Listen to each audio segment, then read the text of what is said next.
Olá, caros amigos. Eu sou o Gabriel Velasquez e este é o canal O Espiritualista. Hoje trago a vocês a carta psicografada do inesquecível Paulo Silvino, o genial humorista que por trás do icônico Porteiro Severino e do bordão Cara Crachá escondia uma alma profunda e preocupada. Esta mensagem traz grandes revelações sobre sua passagem, o reencontro com amigos da TV e principalmente detalhes sobre sua ligação espiritual com seu filho Flávio, algo que o grande público mal poderia imaginar e que certamente vai emocionar a todos. Acredito que vocês ficarão surpresos com o que ele tem a dizer. Esta carta foi psicografada pelo médium Rogério Alencar, no Centro Espírita São Francisco de Assis, na cidade de Uberaba, Minas Gerais. Antes de seguirmos para a psicografia, quero fazer um pedido especial a você que enfrenta dificuldades na saúde, na vida financeira ou tem um ente querido necessitando de orações. Deixe seu nome completo nos comentários. Nesta sexta-feira estaremos reunidos em nosso centro espírita em um momento de fé, pedindo pela sua cura, proteção e libertação. Agora, vamos à psicografia. Amados irmãos, boa noite. A sessão de hoje se reveste de uma vibração que mistura a saudade serena com a alegria que jamais deve se apagar dos corações humanos. Pois aqui quem vos pede a palavra, servindo-se destas mãos trêmulas do médium amigo, é um velho conhecido das telas, um operário do riso, alguém que passou a vida pedindo crachá para deixar entrar o humor na vida de vocês, mas que ao chegar aqui percebeu que a única identificação necessária é a luz que carregamos no peito. Sou eu, o Paulo, o Silvino de vocês. Despido agora das perucas, dos bigodes postiços e das maquiagens pesadas, vestindo apenas a túnica simples da verdade. Venho contar-lhes não uma piada, mas a crônica da minha maior viagem, aquela que não precisou de passaporte, mas exigiu de mim uma bagagem leve que eu nem sabia se tinha pronta. Muitos perguntam como é o momento em que a cortina se fecha, aquele instante derradeiro em que o aplauso cessa e as luzes da ribalta terrena se apagam. E eu lhes digo, meus irmãos, que o processo do meu desligamento não foi imediato como um estalar de dedos, mas sim como um lento entardecer. O corpo físico, aquela velha carcaça que me serviu por tantos anos e que no final já reclamava com as dores de uma doença que me consumia por dentro, foi perdendo a força, como um rádio antigo que vai baixando o volume até ficar num chiado quase imperceptível.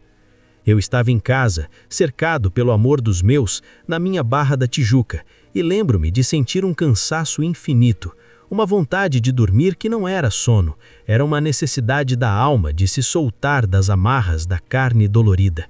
O câncer, esse caranguejo teimoso, havia roído minhas energias vitais, mas não tinha conseguido tocar no meu espírito, que permanecia inquieto, observando a aflição da família, o choro contido da minha esposa, o olhar perdido dos meus filhos. Quando o último suspiro veio, não houve dor, houve alívio. Senti como se um manto de chumbo tivesse sido retirado dos meus ombros, e de repente o quarto ficou silenciado, mas eu continuava ali. Ouvia os soluços, via meu corpo inerte na cama, pálido e sereno, e tentei gritar: "Ei, gente, não chorem, isso aqui é só uma esquete, eu já volto." Mas a voz não saía, ou melhor, saía, mas não alcançava os ouvidos físicos deles. Foi então que uma névoa começou a se formar. Não era escura, mas era densa, cinzenta, como a neblina de uma manhã fria no rio. E senti uma vertigem, como se o chão tivesse sumido e eu estivesse caindo em câmera lenta para dentro de mim mesmo. Não fui imediatamente para a luz, meus amados, e preciso ser honesto com vocês, pois a vida de artista, embora traga alegria a muitos, também nos enche de vaidades, de apegos, de preocupações materiais excessivas. E eu carregava comigo uma mala pesada de preocupações, principalmente com o meu menino, o meu Flávio, aquele anjo que a vida me confiou e que sofreu tanto com as marcas do destino. O meu medo de deixá-lo, a minha angústia paterna de não poder mais protegê-lo fisicamente, criou um laço, uma âncora que me segurou numa região que vocês chamam de umbral, mas que eu chamei de bastidores da consciência. Ali, naquele lugar de penumbra, o tempo não existia como no relógio. Pareciam horas ou séculos, e eu me vi sozinho, num cenário que lembrava corredores vazios de uma emissora abandonada. Ouvia vozes, ecos de risadas que não eram felizes, mas escarninhas. Via vultos de pessoas que também estavam perdidas em seus próprios dramas. A solidão bateu forte. O humorista que sempre teve a resposta na ponta da língua, agora não tinha piada para contar. O riso havia congelado, e eu chorei. Chorei copiosamente. Não de medo, mas de arrependimento pelas vezes em que não amei o suficiente, pelas vezes em que o ego falou mais alto que a caridade. Sentei-me numa pedra fictícia daquela paisagem desoladora e comecei a orar. Não aquelas orações decoradas, mas uma conversa franca com o diretor-geral lá de cima. Disse a ele: Senhor, eu fiz o povo rir. Será que isso não conta como atenuante? Eu tentei trazer leveza. Agora preciso de um pouco dessa leveza para mim. E foi nesse momento, quando a humildade substituiu a arrogância, que o cenário começou a mudar. O cinza foi sendo rasgado por um feixe de luz dourada, uma luz que não feria os olhos, mas aquecia o frio que eu sentia na alma. E vindo por essa estrada de luz, vi um grupo de pessoas caminhando em minha direção. À frente deles, um homem de estatura mediana, com um sorriso que eu conhecia de longe, um sorriso que foi mestre de todos nós, caminhava com a ginga de quem conhece os palcos da terra e do céu. E quando ele chegou mais perto, abriu os braços e soltou aquela risada inconfundível, cheia de sotaques e de brasilidade. Era ele, o nosso amado Chico Anísio, o mestre do humor, rejuvenescido, sem os pigarros do cigarro, sem a cadeira de rodas, radiante em uma túnica azulada. Veio olhar para mim com aquele jeito maroto e disse: Ô Paulo, tu tá demorando, hein, rapaz? O roteiro já tá pronto e a gente esperando você para começar o ensaio. Levanta daí, que esse banco não é o da praça, e aqui não se pede crachá, aqui se pede amor. A emoção daquele reencontro foi algo que palavras humanas não conseguem descrever.